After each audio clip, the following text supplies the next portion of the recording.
ગૃહ મંત્રાલય દ્વારા બહાર પાડવામાં આવેલા ઓફિસ મેમોરેન્ડમ અનુસાર સક્ષમ સત્તાધિકારીએ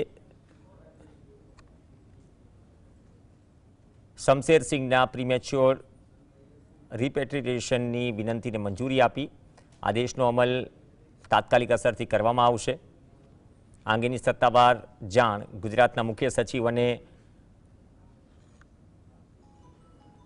ડીજીપીને કરી દેવાઈ છે।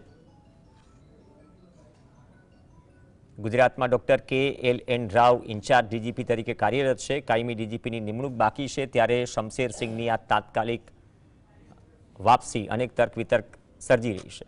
વડોદરા પોલીસ કમિશનર અને એસીબી વડા તરીકેનો બહોળો અનુભવ ધરાવતા શમશેરસિંહનું નામ હવે રાજ્યના કાયમી પોલીસ વડાની રેસમાં સૌથી આગળ હોવાનું મનાય છે। શું શમશેરસિંહને ગુજરાતની કમાન સોંપાશે?